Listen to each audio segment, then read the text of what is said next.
Hello friends, welcome to best recaps. आज हम आपके सामने एक हॉरर मूवी को एक्सप्लेन करने जा रहे हैं। मूवी का नाम है टेरिफायर और ये साल 2016 में रिलीज़ हुई थी। आगे बढ़ने से पहले हम आपसे रिक्वेस्ट करना चाहेंगे कि आप हमारी वीडियो को लाइक करें और हमारे चैनल को जरूर सब्सक्राइब करें ताकि हम आप तक ऐसे वीडियो लाते रहें। मूवी की शुरुआत में हम एक टेलीविज़न को देखते हैं जिसमें एक औरत जिसका नाम मोनिका ब्राउन होता है, वह एक टॉक शो को होस्ट कर रही होती है जहां वह एक ऐसी औरत का इंटरव्यू कर रही होती है जिसका चेहरा पूरी तरह से खराब हो चुका होता है और जो पिछले हैलोवीन में हुई मौतों की अकेली सर्वाइवर थी। ब्राउन उस औरत से कहती है कि पिछली हैलोवीन पे हुई मौतों का जिम्मेदार एक जोकर की तरह दिखने वाला आदमी होता है जो शायद अब भी जिंदा है। पर दूसरी औरत उससे जवाब में कहती है कि उसने अपनी आंखों से जोकर को मरते हुए देखा था और अब वह मर चुका है। तभी हम देखते हैं कि टीवी देखने वाला व्यक्ति उस टीवी को तोड़ देता है और अपना मेकअप एक जोकर की तरह करता है, जिसके बाद वह अपने गार्बेज बैग को तेजधार हथियारों से भरने लगता है।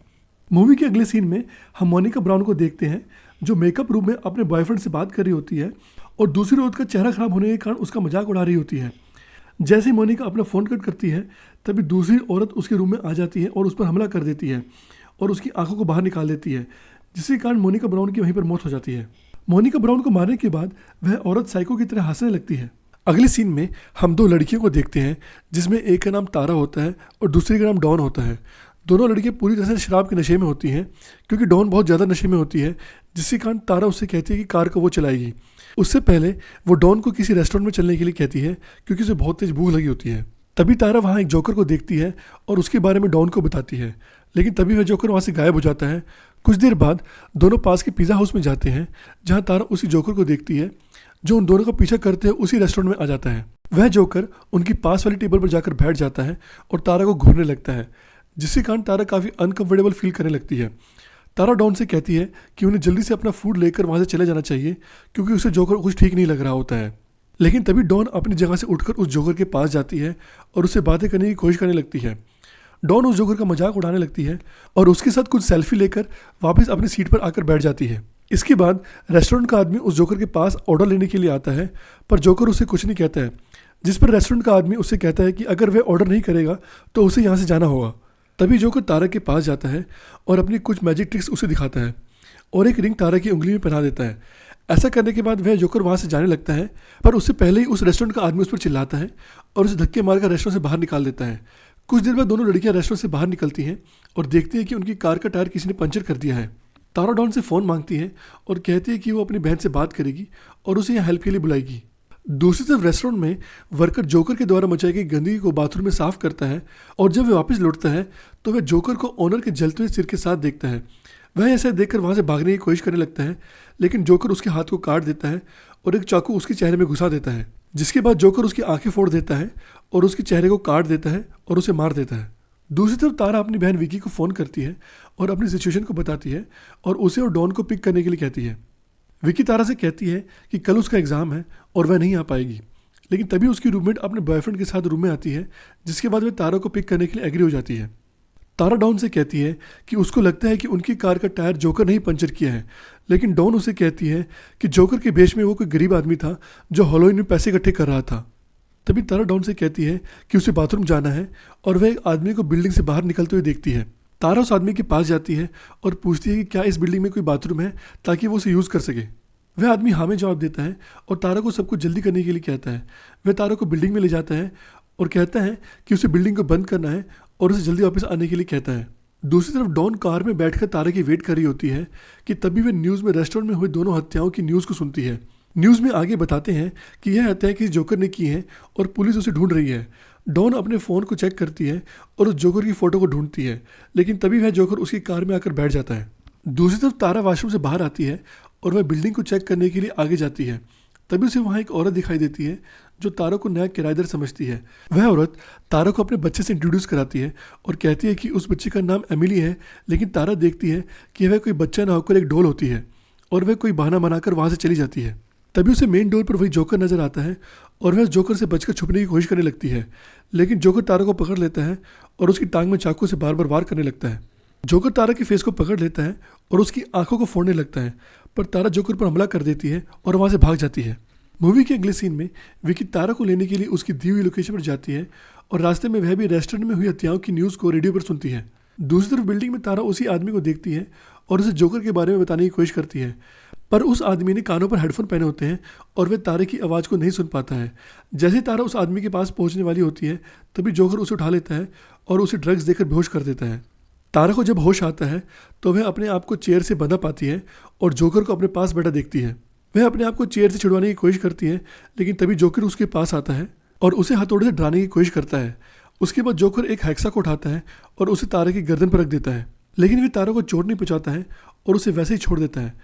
तभी वह जोकर पर्दे के पीछे से डॉन को निकालता है, जिसे उसने अर्धनग्न अवस्था में उल्टा लटकाया होता है। जोकर अपनी हैक्सा को डॉन के शरीर पर रखता है और उसे उसी सिचुएशन में बीच में से काट देता है और तारा को यह सब देखने के लिए मजबूर करता है। तारा किसी तरह से अपने आप को कुर्सी से आज़ाद करती है और जैसे ही जोकर उसे पकड़ने के लिए आता है वह उस पर हमला कर देती है और उसके शरीर में चाकू घोंप देती है और वहाँ से भाग जाती है। जोकर तारा के पीछे जाता है और उसे ढूंढने की कोशिश करता है। तभी तारा पीछे से आकर जोकर पर लकड़ी से वार करती है, जिसके कारण जोकर जमीन पर गिर जाता है। तारा जैसे ही जोकर पर दोबारा अटैक करने वाली होती है तभी जोकर उस पर गोली चला देता है और वह घायल होकर वहीं पर गिर जाती है। वहीं बिल्डिंग में मौजूद दूसरी औरत तारा की चीखों को सुनती है। उधर जोकर तारा के फेस पर गोली चला देता है, जिससे उसकी वहीं पर मौत हो जाती है। कुछ देर बाद विकी भी उसी बिल्डिंग पर पहुंच जाती है और देखती है कि बिल्डिंग अंदर से लॉक है। वह डॉन को फ़ोन करती है, पर डॉन का फ़ोन जोकर के पास होता है। वह फ़ोन में उन सबके मैसेज को पढ़ लेता है और विकी को बिल्डिंग के पीछे आने के लिए मैसेज करता है। तभी जोकर डॉन की लाश के पास जाता है और उसके साथ सेल्फी लेता है। उसके बाद वह तारा की लाश के पास भी जाता है और उसके फेस पर कई सारी गोलियों को चला देता है। यह सब बिल्डिंग में मौजूद दूसरी औरत देख लेती है और डर कर वहाँ से भाग जाती है। वह माइक के पास जाती है और उसे जोकर के बारे में बताती है। वह उसे तारा के बारे में बताती है और कहती है कि जोकर ने उसे मार डाला है। वह औरत माइक को पुलिस से फ़ोन करने के लिए कहती है और कहती है कि जोकर उनको भी मार डालेगा। माइक उसकी बातों पर विश्वास नहीं करता है और उसे धक्का देता है और वहाँ से चला जाता है। माइक को अपने कोवर्कर का फ़ोन आता है और जब वह फ़ोन पर बात कर रहा होता है तभी वहाँ जोकर आ जाता है और माइक पर हथौड़े से वार कर देता है और बाद में उसके फ़ोन को भी तोड़ देता है। तभी वह औरत भी वहाँ पर आ जाती है और देखती है कि जोकर उसकी डॉल के साथ खेल रहा होता है। वह जोकर को डॉल को वापस करने के लिए कहती है और अपनी डॉल लेने के लिए उसके पास जाती है और जोकर को थोड़ा सहलाने की कोशिश करती है। उधर माइक का कोवर्कर भी उसे ढूंढता हुआ बिल्डिंग की तरफ आता है। दूसरी तरफ विकी डॉन को दोबारा फ़ोन करती है, जहाँ वह डॉन के फ़ोन की घंटी को सुनती है और उसी तरफ जाती है। जैसे वे थोड़ा आगे बढ़ती है तो वह डॉन की लाश को लटका हुआ देखती है और वहाँ से डर कर भाग जाती है। जैसे ही वह बाहर आती है तो वह किसी की चीख को सुनती है। वह सोचती है कि यह जरूर तारा की चीख होगी और उसे ढूंढने के लिए बेसमेंट की तरफ भागती है, जहाँ वह घायल औरत को देखती है जिसे वह तारा समझती है और उसके पास जाती है। तभी विकी को दूसरी तरफ से किसी और औरत की चीख सुनाई देती है। विकी देखती है कि उस औरत की छाती को बुरी तरह से काट दिया गया होता है, जिसे देखकर वह दोबारा घबरा जाती है। तभी जोकर विकी के सामने आ जाता है और उसे पकड़ लेता है, लेकिन विकी जोकर से पीछे छुड़ाकर वहाँ से भाग जाती है। यहाँ मूवी के सीन में दिखाया जाता है कि जोकर ने उस लेडी की ब्रेस्ट को पहन रखा होता है और वह विकी को ढूंढने के लिए उसके पीछे जाता है। विकी बिल्डिंग से बाहर निकलने की कोशिश करती है, पर जैसे ही जोकर वहाँ पहुँचता है वह डर के कारण एक अलमारी में छुप जाती है। विकी अलमारी से जोकर को देखती है, लेकिन तभी जोकर भी उसे देख लेता है और वह उसे पकड़ने के लिए अलमारी की तरफ बढ़ता है। पर तभी माइक का कोवर्कर अपनी कार का हॉर्न बजाने लगता है, जिसके कारण जोकर वहाँ से भाग जाता है। माइक का कोवर्कर मैट के नीचे देखता है, जहाँ उसे बिल्डिंग की चाबी मिलती है और वह बिल्डिंग के अंदर जाकर माइक को ढूंढने की कोशिश करता है। वह मैट पर खून से सने पैरों के निशान देखता है और उन निशानों के पीछे जाता है, जहाँ उसे उस औरत की डॉल मिलती है। जब वह उस डॉल को देख रहा होता है तभी जोकर उसे पीछे से आकर उस पर हमला कर देता है और उसके सिर को अलग करके दूर फेंक देता है। मूवी के अगले सीन में विकी वहाँ से भागने की कोशिश करती है और जोकर को एक टॉय साइकिल चलाते हुए देखती है। कुछ देर बाद जोकर वहाँ से चला जाता है, पर जैसे ही वे भागने लगती है जोकर पीछे से आकर उसके फेस को प्लास्टिक बैग से दबा देता है और उसे मारने की कोशिश करता है, पर विकी उस प्लास्टिक बैग को फाड़ देती है और जोकर के पैर में कील को घुसाकर वहाँ से भाग जाती है। तभी माइक को होश आ जाता है और वह विकी की आवाज़ों को सुनकर उसकी तरफ जाने की कोशिश करता है। मूवी के अगले सीन में विकी तारा की क्षत विक्षित बॉडी को देखती है और उसे देखकर रोने लगती है और अफसोस करने के लिए वहीं पर बैठ जाती है। तभी जोकर उसके पीछे से आ जाता है और उसे मारने की कोशिश करने लगता है, लेकिन माइक पीछे से आकर जोकर पर वार करता है और उसे बेहोश कर देता है। माइक विकी को वहाँ से लेकर जाता है और उसे रिलैक्स करने की कोशिश करता है। माइक को वहाँ पर एक फ़ोन मिलता है, जिससे वह पुलिस को फ़ोन करता है और उन्हें वहाँ पहुँचने के लिए कहता है। दोनों जख्मी हालत में वहाँ से भागने की कोशिश करते हैं, लेकिन तभी जोकर माइक पर हमला कर देता है और उसके चेहरे को अपने पैरों से कुचल देता है। इसके बाद वह विकी की तरफ बढ़ता है और उसे पकड़ लेता है। विकी जोकर पर दोबारा हमला कर देती है और वहाँ से भाग जाती है। विकी गैराज से बाहर निकलने की कोशिश करती है, पर जोकर उसे पीछे से पकड़ लेता है, लेकिन कुछ देर बाद वह उसे छोड़ देता है। विकी वहाँ पुलिस की गाड़ी का सायरन सुनती है और गैराज से बाहर की तरफ भागती है। अभी जोकर एक पिकअप ट्रक लेकर विकी पर हमला कर देता है और उसे बुरी तरह से जख्मी कर देता है, जिसके कारण विकी वहीं पर बेहोश हो जाती है। जोकर विकी के फेस को भी खराब करने की कोशिश करता है, पर तभी वहाँ पर पुलिस आ जाती है और उसे हाथ ऊपर करने के लिए कहती है। लेकिन जोकर अपनी बंदूक को निकाल लेता है और अपने आप को गोली मार लेता है, जिसके कारण उसकी वहीं पर मौत हो जाती है। पुलिस ऑफिसर विकी के पास जाता है और चेक करने की कोशिश करता है कि वह जिंदा है या नहीं। पुलिस बिल्डिंग में से जोकर और बाकी सभी लोगों की बॉडी को अपने साथ ले जाती है।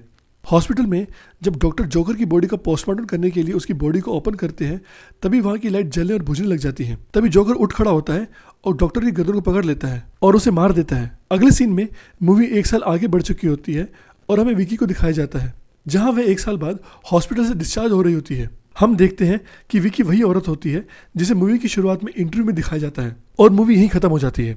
फ्रेंड्स, अगर आपको मूवी की एक्सप्लेनेशन पसंद आई है तो प्लीज़ इस वीडियो को लाइक कीजिएगा और अगर आप हमारे चैनल पर नए हैं तो हमारे चैनल को जरूर सब्सक्राइब कीजिएगा।